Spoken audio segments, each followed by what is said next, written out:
तो ये एक काम करने से हमारी फसल को बहुत ज़्यादा बेनिफिट मिलता है, जिससे पहला पानी देने के बाद एक तो हमारी फसल पीली नहीं होगी और साथ में उसकी ग्रोथ बहुत ही ज़बरदस्त देखने को मिलेंगी।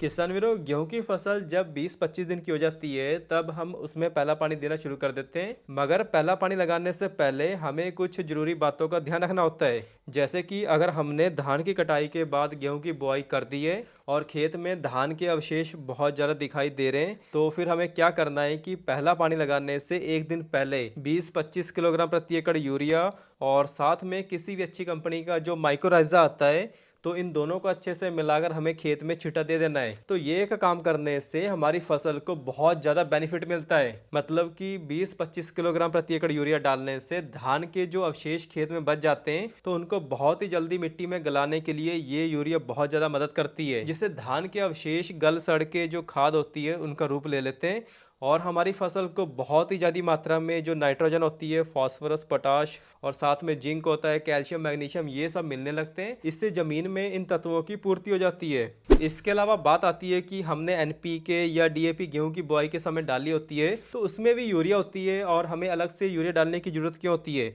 तो इसके पीछे का लॉजिक आप ध्यान से समझें कि बुआई के समय जो नाइट्रोजन पौधों को मिलती है, तो ये नाइट्रोजन जो पिछली फसल के जमीन में अवशेष पड़े होते हैं तो उनको सड़ाने में लग जाती है। इसलिए जब हम गेहूं की फसल में पहला पानी लगाते हैं तो ज़्यादातर गेहूं की फसल पीली पड़ने लगती है। और अगर हमने पानी लगाने से पहले 20-25 किलोग्राम एक्स्ट्रा यूरिया दे देते हैं तो हमारी फसल को नाइट्रोजन की कमी नहीं होती है और हमारी फसल पीली भी नहीं पड़ती है। इसके अलावा बात आती है कि माइक्रोराइजा देने से हमारी फसल को क्या क्या फ़ायदा होता है। तो पानी लगाने से पहले माइक्रोराइजा देने से हमारी फसल की जो क्यारियाँ होती हैं, तो पहले ज़मीन पानी पी लेती है, उसके बाद पानी आगे बढ़ता है। अगर हमने माइक्रोराइजा डाला होगा तो पानी के साथ ये माइक्रोराइजा बहुत ही जल्दी जड़ों के पास चला जाता है, फिर ये जड़ ज़्यादा ग्रोथ करेंगी।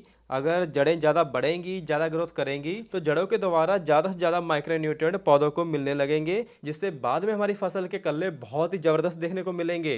और माइक्रोराइजा देने से एक बेनिफिट और भी होता है कि जहाँ पर पानी ज़्यादा लग जाता है या पानी रुक जाता है, तो वहाँ पर फिर जड़ों को नुकसान होने से बच जाता है। बहुत से किसान वीरों के सवाल हैं कि हमारी गेहूं की फसल की पैदावार अच्छी नहीं होती है, इस साल हमें गेहूं की फसल की पैदावार को बढ़ाना है। तो किसान मेरों, इस तरीके से आप भी अपनी गेहूं की फसल में पहला पानी लगाने से पहले यूरिया प्लस माइक्रोराइजा का छींटा दे देना है, उसके अगले दिन पानी लगा देना है, जिससे पहला पानी देने के बाद एक तो हमारी फसल पीली नहीं होगी और साथ में उसकी ग्रोथ बहुत ही जबरदस्त देखने को मिलेंगी। आप ऐसे ट्राई करके भी दे सकते हो। इसके अलावा हमें गेहूं की बुआई के समय कौन कौन से खरपतवार नाशक को डालना चाहिए, जिससे हमारी फसल में गुल्ली डंडा और चौड़ी पत्ती वाले खरपतवारों का सफाया हो जाए, इसके लिए आपके सामने ये वीडियो आ रहा है, तो आप ये वीडियो जरूर देखें।